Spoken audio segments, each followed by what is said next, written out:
देखिए कि हमारे लोकगीतों में ना जब शादी के जो गीत होते हैं, सुहाग होते हैं, बहुत लड़की अपनी माँ से कहती है कि मुझे कृष्ण कन्हैया जैसा वर चाहिए। तो मेरे एक पाकिस्तानी मित्र ने बताया कि यार अभी भी हमारे गांव में ना ये सुहाग गीत गाया जाता है। पाकिस्तान एक इस्लाम पे आधारित मुल्क बन गया, ठीक है जी, बन गया, पर आप अपनी जो जो कल्चर के सांझे रूट है वो नहीं ना बदल सकते। वहां की एक मुस्लिम औरत गाना गाती है कि मुझे कृष्ण कन्हैया जैसा वर चाहिए। मुझे लगता है कि लाहौर से जुदा होके पंजाब ने क्या खोया। मैं इसको ऐसे भी कह सकता हूं कि आपके शरीर का कोई एक अंग काट लिया जाए तो आपसे जुदा कर दिया जाए, आपको कैसा लगेगा? ऐसा लग रहा है एक पंजाब की मट्टी को, धरती को, टुकड़े को दूसरे टुकड़े से अलग होके।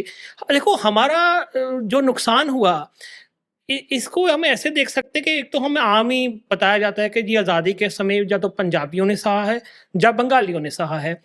पंजाबियों ने जो सहा है, आप देखिए जब हम 47 में आज़ादी का दिन मनाते हैं ना, मैं अपनी दादी से बात करता था, जो दादी की उम्र की औरतों से, कोई 47 को कभी भी हम आज़ादी का दिन नहीं कहते।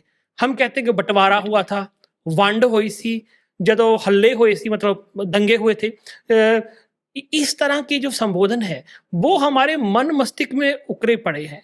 और आप देखिए कि अमृता प्रीतम की वो कविता अज आखां वारिशां नूं किते कबरां विचों बोल है, वो हर एक पंजाबी, चाहे वो पाकिस्तानी पंजाबी हो चाहे इंडियन पंजाबी, उससे जुड़ी हुई है। इसलिए ये एक ऐसा भावुक क्षण होता है हमारे लोगों के लिए, पंजाबियों के लिए, जो मतलब हमें हिला देता है। मतलब चौथी पीढ़ी आ गई है, मुझे लगता है कि मैं चौथी पीढ़ी से जुड़ा हुआ हूँ।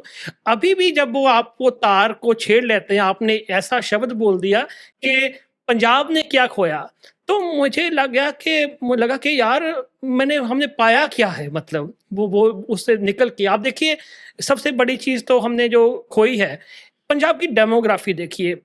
इस समय 3.5 करोड़ इंडियन पंजाब है।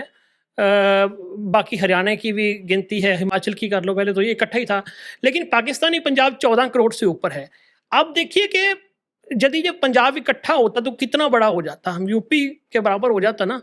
तो अच्छा, दूसरी चीज मुझे ये भी लगता है कि यदि पंजाब अलग ना होता तो पाकिस्तान भी शायद ना बनता, क्योंकि बड़ी गिनती तो पंजाबियों की ही है। बिल्कुल सही। अच्छा, तो फिर हिंदुस्तान की डेमोग्राफी भी अलग होनी थी, सिर्फ पंजाब की नहीं। जो बीजेपी की फिरका प्रस्ती है वो ना होती, क्योंकि आप देखिए ना कि मुस्लिम आबादी ज्यादा होनी थी, तो उसमें कोई इस तरह की कोई कम्युनलिज्म करना कोई आसान नहीं होता था। क्योंकि होता क्या है कि जब कोई फिरका प्रस्ती होती है, आपको छोटी माइनॉरिटी चाहिए, उस पे एक बड़ी बहुगिनती चाहिए, बहुल गिनती चाहिए, तो डेमोग्राफी बराबर हो जानी थी, तो इतना बड़ा वो नहीं होना था। हालांकि आप ये दलील दे सकते हो कि पहले भी तो दंगे होते रहे हैं, वो अंग्रेजी साम्राज्य के समय होते रहे हैं, लेकिन पहले हमने देखे तो ऐसा कुछ भी नहीं था।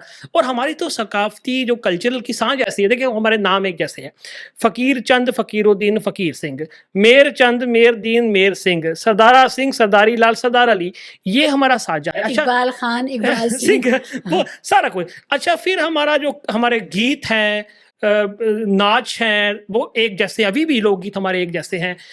अभी इसी तरह आप देखिए कि हमारे लोकगीतों में ना जो खूबसूरत लड़की है ना, जब शादी के जो गीत होते हैं, सुहाग होते हैं, बहुत लड़की अपनी माँ से कहती है कि मुझे कृष्ण कन्हैया जैसा वर चाहिए। तो मेरे एक पाकिस्तानी मित्र ने बताया कि यार अभी भी हमारे गांव में ना ये सुहाग गीत गाया जाता है। पाकिस्तान एक इस्लाम पे आधारित मुल्क बन गया, ठीक है जी, बन गया, पर आप अपनी जो जो कल्चर के सांझे रूट है वो नहीं ना बदल सकते। अभी भी वो वहां की एक मुस्लिम औरत गाना गाती है कि मुझे कृष्ण कन्हैया जैसा वर चाहिए। अच्छा, इसी कारण ही आप देखिए कि ये तो हो गया कल्चर। फिर आपने देखो डेमोग्राफी की भी मैंने बात की, आर्थिकता की, क्योंकि आज भी पंजाब से ये मांग उठती है कि हमें हमारे लिए बॉर्डर खोला जाए, क्योंकि व्यापार होगा तो हमारे पंजाब के किसानों को भी 4 पैसे बनेंगे। पाकिस्तान में आप देखिए कितनी महंगाई है, वो कितनी इस तरह से जूझ रहा है, वहां को सस्ते भाव में चीजें चली जाएगी और हमारे किसानों को 4 पैसे हो गए।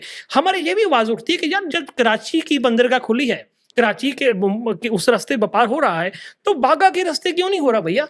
वो भी होना चाहिए। ये पंजाब में मांग रही है। दूसरा, पंजाब को यदि समझना है ना, जब पूरे मुल्क में फतूर होता है ना कि जी देशभक्ति चढ़ी होती है, मतलब ये आप सबक सिखा दो दुश्मन को, चुक दो फटे, तो पंजाब ही एक ऐसा स्टेट है जहां आवाज आती है कि यार लड़ाई नहीं हमें चाहिए, आप देखिए, ये नहीं कि पंजाब में कोई देशभक्ति में कमी है, फौज में पंजाबी जाते हैं, तिरंगे में लिपट के पंजाबी आते हैं, फिर भी पंजाबी कहता है कि नहीं, हमें युद्ध नहीं चाहिए, क्योंकि जब युद्ध होगा तो नुकसान होगा, तो दोनों पंजाबों का होगा, पंजाबी चाहे उधर वाला हो चाहे इधर वाला।